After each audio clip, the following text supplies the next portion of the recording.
This Father's Day, refresh Dad's tool collection with the sweetest brands like Cobalt at Lowe's. Right now, you can buy one select Cobalt 24-volt Max kit and get one select Cobalt Bear tool free, up to a $139 value. The gift of powering Dad's summer projects is priceless. Shop Lowe's in-store or online today to make it happen. While supplies last, valid 5/2 through 7/31. The debauchery rolls on. You're listening to The Men's Room with Miles and Thrill. 99.9 KISW. Random question, 206-421-ROCK. By the way, to answer the texter, very recently. Mike, you know what I'm talking about. Oh, yeah. Hello, Joshua. Welcome to The Men's Room. Random. Hola. Joshua, welcome to the program. Random question. All right, let's see what we got here. How about this one? What did you smuggle, and how did you smuggle it? What have you smuggled? Oh, man, I don't even know. Trying to think here. What have I smuggled? You didn't sneak anything in high school, a concert, a sporting event?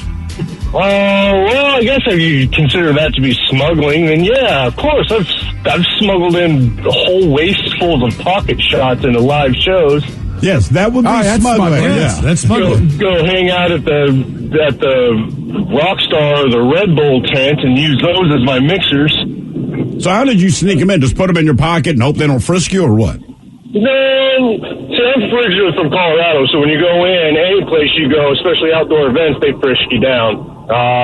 You can get those flat plastic containers that you fill full of whatever booze that you choose, and you stuff them in your waistline because they don't ask you to check your waistline. So I think the most I went in with, I think it was like 32 shots or something like that, and a couple frozen margaritas. Damn.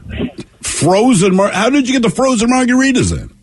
We stopped at the, you can get them in the pouches. We stopped at the convenience store on the way to the show and bought them already pre-frozen and packed them away.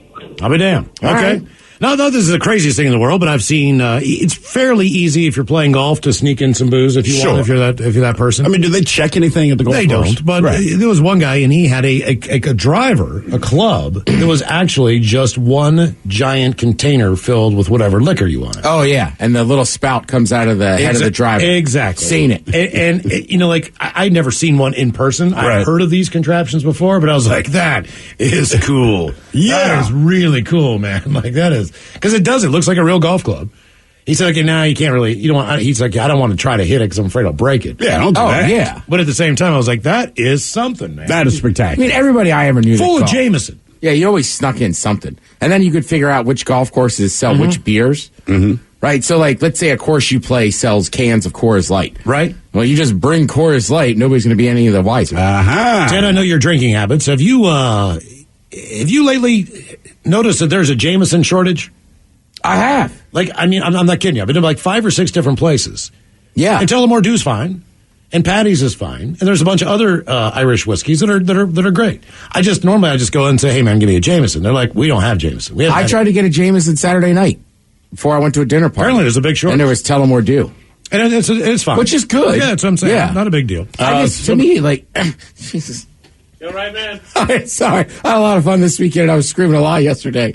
But to me, Jameson is like Jack Daniels, right? If I just want a whiskey American, you get Jack Daniels. Yeah, but it's not a Jack Daniels shortage. I mean, it's really but I'm saying if there's an Irish whiskey that I'm just going to order, it's always Jameson. It's going to be Jameson. Somebody here says, I took an 8-ball of Coke through the border under my testicles about 10 years ago. Great weekend. Someone else says, let's see. My mom won't smuggle weed when we went to Hawaii.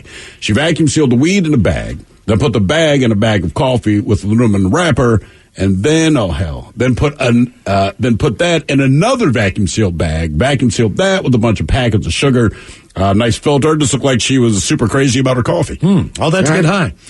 Reason we asked, what did you smuggle and how did you smuggle it? After transporting a Florida woman to jail following arrest on DUI charges at a McDonald's drive-thru, cops discovered she had an 8-pack of vodka stuffed in her bra. Responding to a 911 call about, quote, a drunk female that is driving all over the drive-thru, police Monday night found Brandy Stanley. Brandy, of course. Behind the wheel of a Pontiac SUV idling outside of a McDonald's. Outside Aztec, of Orlando, Florida. That's the last Seems like Pontiac. it's been a while since Pontiac's made an SUV. It's been a while since Pontiac has made a Pontiac, yeah. Stanley, who had been eating in the vehicle, smelled of alcohol, had glassy eyes, and her face was flushed, according to an officer.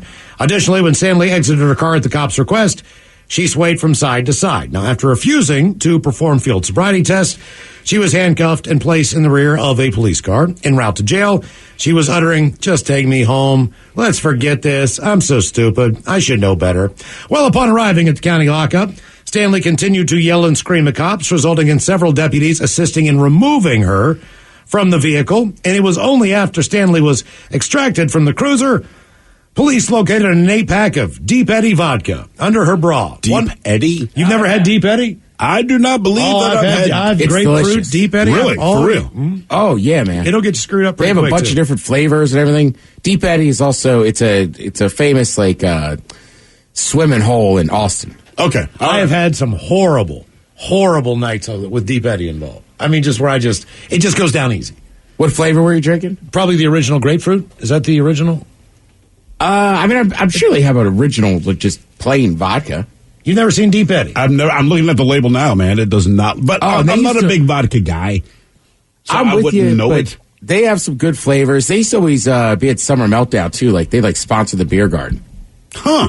And sometimes you need a little, John Daly in your life. Well, I've never eaten it. Yeah, man. And it's always good. You can impress people when you have the knowledge of it's a swimming hole in Austin. And by the way, Ted, just so you know, and Miles, a lot of people are agreeing there is, in fact, a shortage of Jameson. It says, when I owned a restaurant, I found there was a shortage of Jameson every year.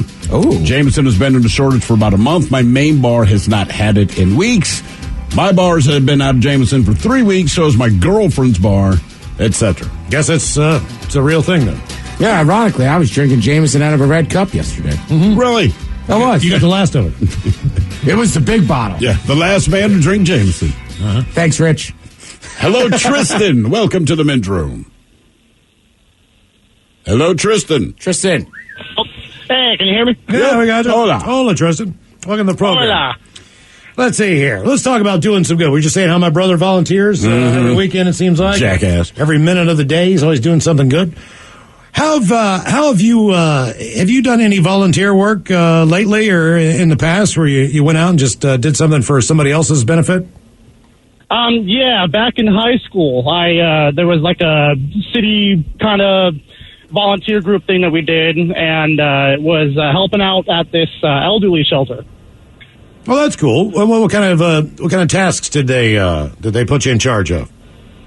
I was put in charge of making sure that people were checked in and were sent to the right place. Okay. How they put you on sponge bath duty? That's just me. Those places always have a weird smell. Pretty So as long much. as you can get through the smell, I think you're okay. Yeah, pre-death. That's Oh, one God, thing. yeah, man, I'm telling you, that place, it stank. It's weird. I mean, I don't know what happens to us when we get older, and I know we probably can't smell it. It on is ourselves. a chemical breakdown. We read about this once. But man, Believe it or there's not, a strange scent that, Yeah. that overtakes your body when you get older. once you hit a certain age, I can't remember what the chemical is, but it's just in your body.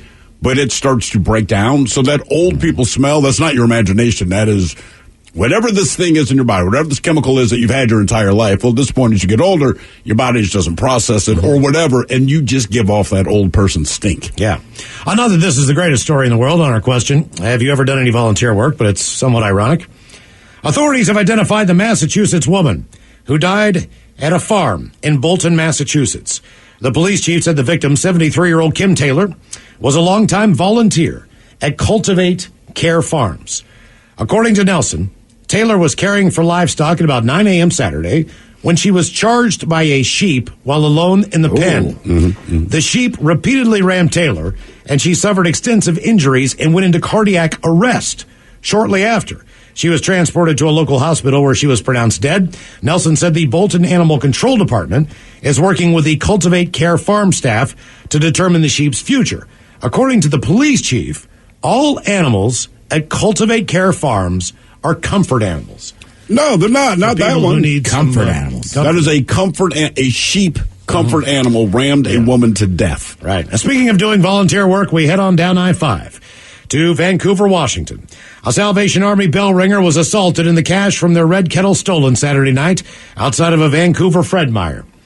According to the Clark County Sheriff's Office, the robbery happened just before 8 o'clock. Authorities say a man assaulted the bell ringer first, who was a senior, then took the cash from the kettle before running off. As deputies responded to the incident, they were able to find the suspect, but a chase ensued when he continued to run, dodging through traffic. 2 deputies were able to detain the suspect after a brief struggle. During the chase, the cash taken from the kettle had been tossed. Authorities said a canine recovered all the money.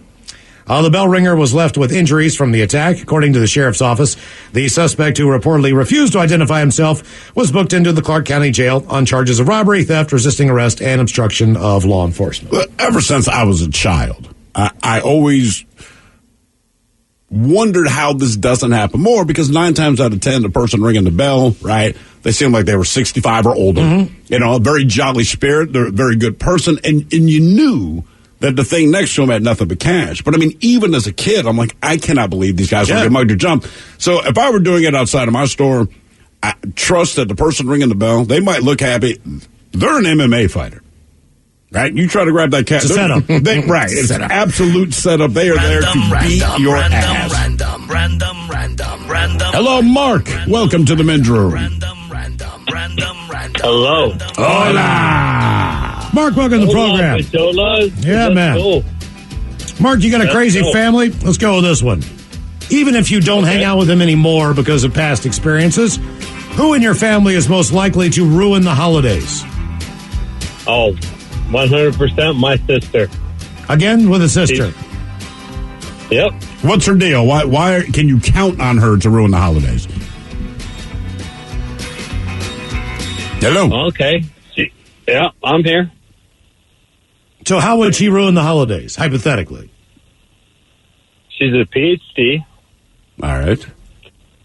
and she will tell you this color is green. Oh, Jesus. Once again, bedroom Wow. players, here are the 7 Happy words holidays. you can't say on the radio. Wow. Have a holy, jolly Christmas. Sucker, mother, and please keep those words in mind when calling.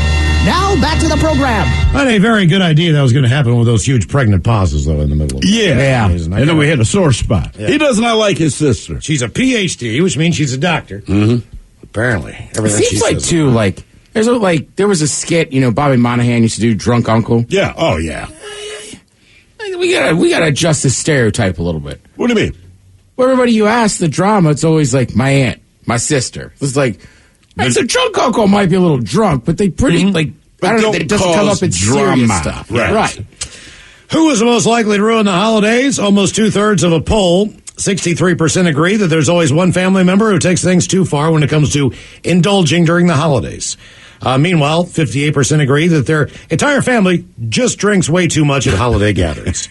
Survey conducted by one poll also revealed that a little more than half of respondents know that someone is going to have to apologize the morning after the family gathering. 47% say politics their least favorite dinner table discussion topic, with more intimate ones like family gossip, personal drama. Americans add that mom and dad lead the charge in bringing up uncomfortable subjects and conversations. They can. Yeah, right. Another popular embarrassing foul was vomiting, whether it be on another person, on the table, or even on the host. Oh. Uncomfortable moments and jaw-dropping conversations may factor into why 48% admit to drinking more at family holiday gatherings, more so than any other social event during the year. And Americans agree there's only one coworker who takes it too far at the holiday office party.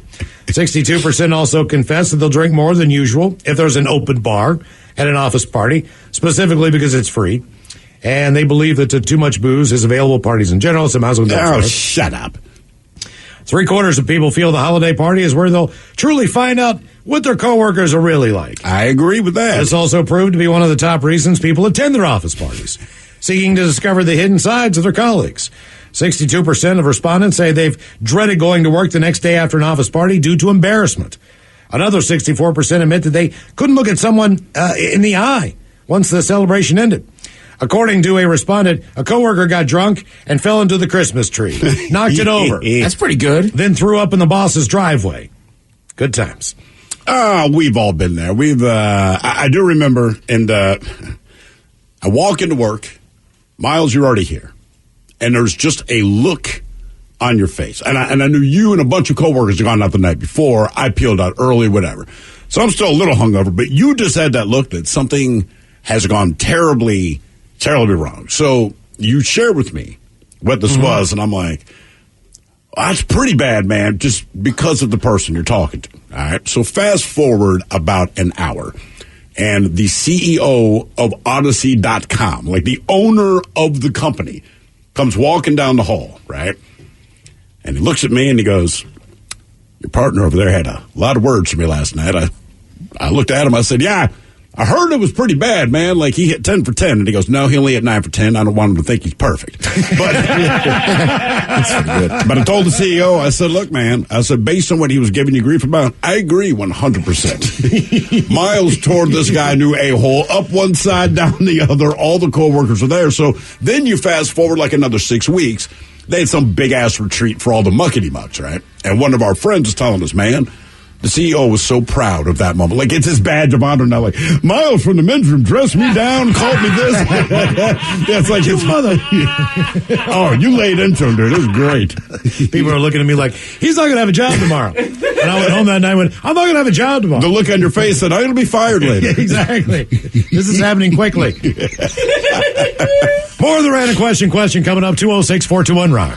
99.9 KISW. The men's room is in progress. Your guess is as good as mine. Coming up, categories today, the drunkest countries in the world and the most sinful cities in America. In the meantime, it is our random room. Random.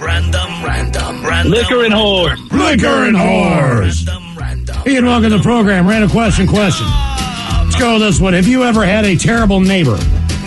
Someone you just couldn't stand for whatever reason? Sure.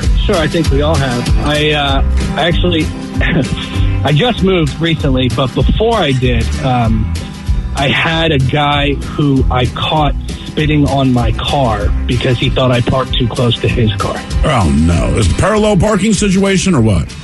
Yeah, on the street in Queen Anne, and I think he thought that I blocked him in a bit, which, I mean, it was tight, but you know how it is over there. It's Queen Anne. What does he expect? Yeah, I came out to find him spitting on my driver's side window as he was taking off on his bicycle. And there was a screaming match ensued, and I chased him down, and he eventually jumped off his bike and ran off into a building. And I threw his bike in a dumpster and went on about the day. Did you? All right. Yeah. Nice How work. long was this guy your neighbor? About a year and a half. I knew him. I mean, I had been in his place, and he had been over to my place. Oh, wow. Before. He knew it was my car, yeah. So had you had any problems with this dude before that? No, we've been drinking buddies, and we did 4th of July. It was a little complex, so 4th of July, we all kind of gathered in the courtyard and did fireworks and stuff, and I thought everybody was pretty close, but when I saw that, I just sort of flipped my lid, man. I would think at that point, you guys would be cool. You know what I mean? Like that would be the assumption, right? You've had beers together. All you got to do is go, hey, man, you got to back up a little bit so I can get out of the spot. Yeah, right. But that was the thing. You could come knock on the door and be like, hey, man, I'm in a huge rush, and I know you're in your underwear, but you're tight on my backside, you know, so on. Can you just move real quick? It'd be no big deal. So when I caught him doing it, it was like, I just was like enraged. So what part of town have you moved to now? Columbia City. Okay. So you've got like twice the size of a place now for less money? Yes, I'm in a house now, so it's we have a driveway, and that won't happen anymore. Yeah. Everybody spits on your car now. It's somebody in your family. Hey, man, there's some great bars there. There are great restaurants. I mean, that little downtown restaurants area for sure. It's got a lot going for it, so that's very cool. Columbia City? Mm-hmm. Columbia City. Yeah, we looked at houses there whenever the hell we bought. 2014, about 7.5 years ago. Good breakfast spot down there. I know exactly the place you're talking. Yeah. I kept hearing about it. I'm like, it can't be that good. And then we went. I'm like, it is exactly that good. Yeah. I mean, if I'm down there, I'm usually at Rookies. Rookies. Don't know it. Sports bar. Oh, I like figured that. It sounds like a sports By bar. the name, I figured Rookies. that. You're right. Sorry. Right there in the name. The clientele are professionals. Yeah. But either way. Reason we asked, have you ever had a terrible neighbor? We've seen plenty of stories where a parking dispute. And it was someone pulling a gun. But this guy took things to a different level. 57-year-old Andre Abrams was at his house in Gainesville, Florida last Tuesday. He and the neighbors have had multiple arguments about parking, and he was upset again. So this time, he walked out of his home with a flamethrower. And started spraying it in the direction of their car while people were sitting inside. The flamethrower he owns is called an XM42 Lite. I guess that thing can shoot flames more than 20 feet. 3 kids were in the car when he did it. I don't know their ages, but they're all juveniles. Luckily, no one was hurt. The flames never actually hit the car, but witnesses said they got within about 5 feet of it, so it's pretty scary. Andre admitted to it, but claimed no one was in danger. He said if he wanted to burn the car, he would have.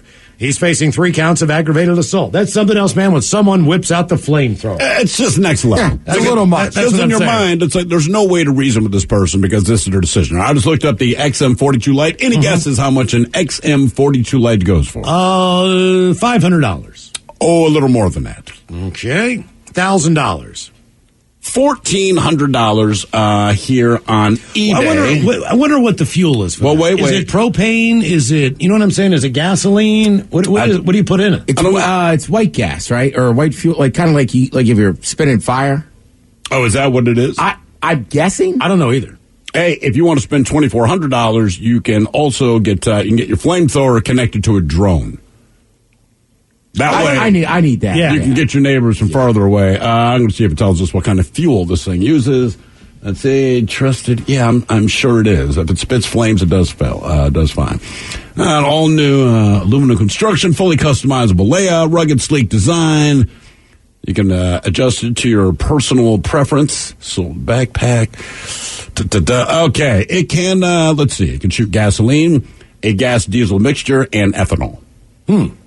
And all you need is a 3S lithium polymer battery. Yeah. Okay. So if you need That's one, it, huh? man, that's it. All right. And Christmas is coming up, so that person on your list that needs one. Hello, Vanessa. Welcome to the men's room. Hola. Hola. Vanessa, welcome to the program. Random question. All right, Vanessa, let's go with this one. Who have people said or say you look like? Somebody famous? Ooh. Maybe you recognize. Well, not to sound too conceited, but people tell me all the time that I look like Anne Hathaway. That's pretty good. Nothing wrong with that. Yeah. It's not conceited I'm if gonna take people that. tell you that. Yeah, I'd take that. If She's people hot. tell you that you look like Roseanne Barr, but you insist you look like Anne Hathaway, then you have a problem. Mm-hmm. And because of that. It's me. It's me telling myself in the mirror that I look like Anne Hathaway, actually. So if it was a new Lifetime Christmas movie starring Anne Hathaway, would you watch it if it came on? Absolutely. You do like her. So do you find that you like her more as a result of the fact that people keep telling you look like her? Yes, actually, when she cut her hair and did the pixie cut, I was like, I'm going to do that too. So I also cut my hair to a pixie cut. I'm sure your boyfriend was delighted at the time. Now, do you have dark hair, I guess? I do, yeah. Okay. And kind of pale skin? Yep, that's me. Do you have her chest? I mean, I think that I'm maybe a little bit more blessed in that area. Oh, really? Oh, okay. So you're Anne Hathaway with boobs. Yep, that's it. Wow. All right. You sound popular. I mean, no one here is complaining. If you notice that, Vanessa, we're all like, Exactly. okay. Hey, man, where were you at Live Day? I mean, right. I think the one thing I'd say bad about Anne Hathaway is she doesn't have the most curvaceous body. I think the worst thing I could say are the movies she does. But otherwise, she seems fine. I'm not sure I've seen her movies. That's what I mean. Like, They're her mostly movies rom-coms, right? might be good. I don't know because the way they're advertised, like, this does not, like, Devil Wears Prada. Maybe it's good, maybe it's not. Mike says it's a decent movie. Yeah. Is it really? Well, It's good. I like it. it also has Meryl Streep in it, so I mean, you can't really go wrong when you bring in the best. Again, Meryl Streep, I'm sure she's a fine actress. I've seen very little of what she's done because she is also cast in the types of movies that do not appeal to her. And I know, don't judge a book by its cover. But typically, when they say starring Meryl Streep, and then they go through the plot or the commercial, I'm like, I don't want to see this. Yeah. Yeah, same. She's a little above my pay grade. You know what I mean? She's a little too classy. She was for what I'm in. looking This for. is different than our Buster guy. She was in Alice in Wonderland, Bride Wars, Get Smart, The Devil Wears Prada, Brokeback Mountain, Princess Diaries. Those are from my childhood, so I got Princess Diaries. Oh yeah, those were Disney movies when I was a kid. Princess Diaries. It's live. It's when she was this nerdy, ugly schoolgirl, and then she finds out that she's a princess of this place called Genovia. Her mom is Julie Andrews. I'm thinking the Princess grandmother, Bride. sorry, her That's grandmother. why I was confused. Okay. I'll believe it or not, Mike. When I was growing up, that sort of happened to my neighbor. Really? Oh, this is unbelievable. Yeah, she found out she was like a princess or a queen of some country or whatever, and so then what? Like she's like royalty. Yeah, it was. What is the? Because she still reaches out to you, right? She sends me. And this chick is hot. She sends me. She is really good looking. She sends me. She does relief work in that country. So they build the country schools, that she's a princess of. Clean water, stuff like that. So she asks for donations all the time for whatever project. Sometimes they work on sanitation issues. They work basically the infrastructure within Sierra Leone. Is that the name? I believe that. Why doesn't she? I mean, like, I'm the prince of a country, right? Mm-hmm. Like, let's get on this. Well, she was adopted, and then she wanted to find out who her parents were. So she was doing some investigative work and found out that she was actually, in fact, a princess. And when she was reunited with her parents, her original birth parents, who are still married, by the way, and still, the king and queen of the country or whatever, like when they brought her back, it was like a big deal. It was like, the princess returns home from America, the long-lost princess of this place. But why would a king and a queen give away their daughter? I don't know, dude. I don't know. That just seems very odd. I've seen her. I mean, she's legitimately I've seen a picture. I'm royalty. just saying she's like heir to the throne. You wouldn't. Unless it was like a danger. She's thing. an actress in Hollywood. What's her name? Sarah Culberson. But that's her. But I mean, like she does the modeling thing, the acting thing. She's been in a bunch of different stuff. All she wants me is to give her money. So she's an actress and a model, and she's reaching out to your broadcast. And the best thing about her is that I always liked her. I always walked home with her and talked to her, even though she's a few years younger than me. I was always cool to her. So if she ever wants to give some money to some old neighbors, I got to be in her good graces, I figure. Why don't we hook up a trip there, man? See if she'll syndicate our show to Los Angeles, where she lives. No, her whatever the home country is. Yeah, exactly. It's Sierra Leone. Is it Sierra Leone? Yeah, Sierra Leone princess. That's her. She's the princess didn't know of Sierra she was Leone a royal and lived in West Virginia. Yeah. I mean, what are the odds? I don't know. But now she gets to wear that thing. I mean, look at that. Yeah, you're royalty if you're wearing that, right? Good God, because anybody else, Peter would kill you. The reason we ask, who do people say you look like? A Chinese man recently went through the worst week of his life after being arrested not once, not twice, 3 or 4, but 5 times in only 3 days due to his uncanny resemblance to a prison escapee. In October, a criminal by the name of Zhu Zhijian managed to escape from a prison in northeast China. Authorities scrambled to locate him, but after spending valuable time and resources, they were forced to offer up a $150,000 reward, which was then bumped up to $700,000 for any information on the fugitive's whereabouts. This made him a valuable target in a part of China where the average monthly income is about $2,000. And unfortunately for him, he's a doppelganger of the criminal who they were looking for. Recently reported the story, the Global Times did, of the unnamed man from the city who was reported to police 5 times because of his resemblance. Sadly for the innocent man, photos of him and the financial reward offered by authorities for information on his whereabouts made news headlines on TV stations, making him then a walking target. The fact that he shared the same facial features and even the same haircut, that didn't help either. Luckily, the man's nightmare ended on November 28th when the guy who actually did this was finally apprehended by police. During his incredible ordeal, Chinese people recommended that he wear his ID around his neck at all times. I would. With only 2 years to go from an 11-year prison sentence, the guy who escaped is now looking at additional time behind bars. And there's one more. Kind of a crazy story. A formerly homeless man who ended up in a mental institution for more than 2 years because of mistaken identity is suing the state of Hawaii and various Honolulu police officers. Joshua Spreetsbach's attorneys say in a lawsuit in Honolulu that officials have not responded to a petition seeking to correct his records to ensure the error never happens again. Petition filed in state court talks of his bizarre plight, which started with him falling asleep on a sidewalk. Okay. He was homeless and hungry while waiting in a long line for food outside of a shelter in 2017. When a police officer roused him awake, he thought he was being arrested for the city's ban on sitting or laying on public sidewalks. All right. The officer mistook him for a man named Thomas Castleberry, who had a warrant out for his arrest for allegedly violating probation in a 2006 drug case. Well, despite his protest that he was not Castleberry, he ended up in the Hawaii State Hospital, where he was forced to take psychiatric drugs, the petition said. When a doctor looked into his case and verified the mix-up, officials tried to cover up the mistake by quietly setting him free with 50 cents to his name. Come on. Lawsuits allege false imprisonment, intentional infliction of emotional distress, all kinds of other claims. Department of the Attorney General has not been served with a complaint and has not yet had the opportunity to review it with our clients' agencies. The state public defender said his office had no comment. The guy's lawyer says the lawsuit will hopefully lead to procedural changes to ensure that proper identification is necessary for people in custody. They're also seeking some monetary damages on that, which I don't think would be the biggest ideal. Do people tell you that you look like anyone, as far as celebrities go? Back in the day, maybe a little bit more like Matthew Modine. I don't get that as much anymore. All right. That's just because he's not as popular. You think if he were still doing this thing, people, there's Miles. Somebody compared you to because it's not that bad of a comparison. No, it's not. I hear Jerry Rice and Wendy Williams. So, yeah, I'm the perfect combination of both of them. Weren't you also Dennis Rodman? Well, in that case, it was, this is South Beach, Florida, all right? And if you are a tall, thin black dude with tattoos, the assumption is that you are somebody, all right? But I was unaware of this. But everywhere we went, we kept getting special treatment, right? You could just tell. Like, we went to one club or something like that, and it's one of those clubs where you can't wear a hat inside, which is kind of par for the course now.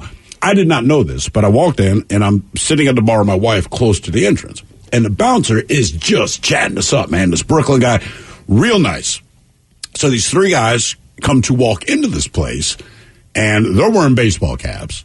And the guy goes, "Hey, man, just so you know, if you come in, you can't wear the hats." And they pointed, and keep in mind, I had no idea this rule was a thing. I did not realize I was getting special treatment.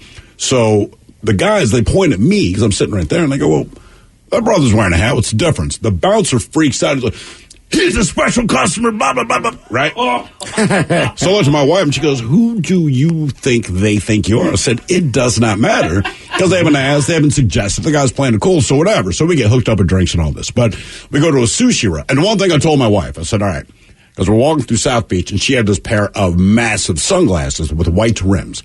And I said, whatever you do, don't smile. You look like a turbo bitch the whole time.